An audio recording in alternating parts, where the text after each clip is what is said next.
नमस्कार किसान साथियों, कैसे हैं आप। उम्मीद करता हूं बहुत ही बढ़िया होंगे। किसान साथियों, आज की वीडियो में हम आपको मक्का की फसल के बारे में एक बहुत ही महत्वपूर्ण जानकारी देने वाले हैं। आज तक यह जानकारी आपको किसी ने नहीं बताई होगी, आप सर्च करके भी देख सकते हैं। किसान साथियों, अगर किसी भी कारण से आपकी मक्का की फसल ज़मीन पर गिर गई है, आड़ी हो गई है, तो उसको आप कैसे ठीक कर सकते हैं, इसी के बारे में आज की इस वीडियो में हम आपको पूरी जानकारी अच्छी तरीके से बताएंगे। उससे पहले अगर आपने अभी तक हमारे चैनल को सब्सक्राइब नहीं किया हुआ है, तो इसी प्रकार से आपकी सभी फसलों की सही और समय पर जानकारी सबसे पहले पाने के लिए चैनल को सब्सक्राइब कर लीजिए, वीडियो को लाइक कर दीजिए और ज़्यादा से ज़्यादा हमारे सभी किसान दोस्तों के साथ इस वीडियो को शेयर भी करिएगा। किसान साथियों, जब हमारी मक्का की फसल ज़मीन पर गिर जाती है तो उसमें वह दम नहीं रहता है जो खड़ी मक्का के पौधे में होता है। उसमें सही से भुट्टे नहीं बनते हैं और भुट्टे बन जाते हैं तो भुट्टों में दाने सही से नहीं बनते हैं, जिस कारण से हमारा उत्पादन मक्के की फसल का बहुत ही कम निकलता है।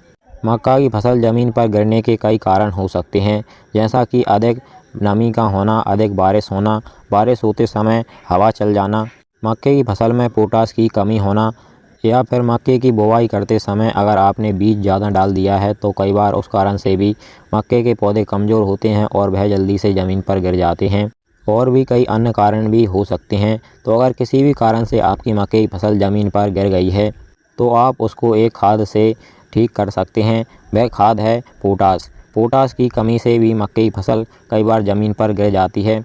पोटाश क्या करता है किसान साथियों, किसी भी फसल के पौधे को मजबूत बनाने में बहुत ही ज़्यादा सहायक होता है। पौधे की जड़ें एवं तना बहुत ही मजबूत बनाने के लिए पोटाश का प्रयोग किया जाता है। पोटाश का प्रयोग आप अपनी मक्का की फसल में दो प्रकार से कर सकते हैं। पहला तो जो दाने वर्गीय पोटाश आती है उसको आप छिड़कावा विधि से मक्के की फसल को दे सकते हैं, और दूसरा आप स्प्रे द्वारा भी मक्के की फसल में पोटाश की पूर्ति कर सकते हैं। पोटाश का स्प्रे करने के लिए आपको NPK खादों का प्रयोग करना चाहिए, जैसे कि NPK 05234 और NPK 0050 में पोटाश पाई जाती है। NPK 05234 की बात करें तो इसमें फास्फोरस और पोटाश दोनों की मात्रा होती है। लगभग 52% फास्फोरस होता है और 34% पोटाश होती है। और NPK 0050 की बात करें तो इसमें केवल 50% पोटाश पाई जाती है और कुछ मात्रा लगभग 12% इसमें सल्फर भी होती है। तो जब भी आपकी मक्के की फसल किसान साथियों ज़मीन पर गिर जाए उस समय पर आप इन दोनों NPK में से किसी भी एक का प्रयोग कर सकते हैं। दोनों की मात्रा की बात करें तो आपको चाहे किसी भी का भी आप स्प्रे करें, मात्रा समान लगेगी। 1 kg 1 एकड़ खेत के लिए, यानी 2 बीघा खेत में आप 1 kg NPK 05234 या फिर NPK 0050 का प्रयोग कर सकते हैं। लगभग 200 लीटर पानी के साथ में इनका प्रयोग आप कर सकते हैं। किसान साथियों, मक्के की फसल को ज़मीन पर गिरने से बचाने के लिए, या फिर ज़मीन पर गिर गई है तो उसमें कोई नुकसान ना हो, उसमें भुट्टे सही से बने, भुट्टों में दाना सही से बने, इसके लिए एकमात्र पोटाश ही पक्का इलाज है। क्योंकि किसी भी फसल का पौधा हो उसे मजबूत बनाने में पोटाश ही अहम भूमिका निभाता है।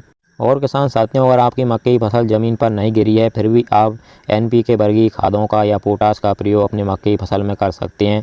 इससे आपको बहुत ही अच्छे फ़ायदे देखने को मिलेंगे। किसान साथियों, इसी प्रकार से आपको मक्के की फसल के बारे में एवं आपकी अन्य फसलों के बारे में सभी जानकारियां आगे भी हमारे चैनल के द्वारा मिलती रहेंगी। इसके लिए आप हमारे चैनल को सब्सक्राइब करके ज़रूर रखिएगा। चलिए फिर मिलते हैं इसी प्रकार की एक और नई जानकारी के साथ अगली वीडियो में। नमस्कार, धन्यवाद।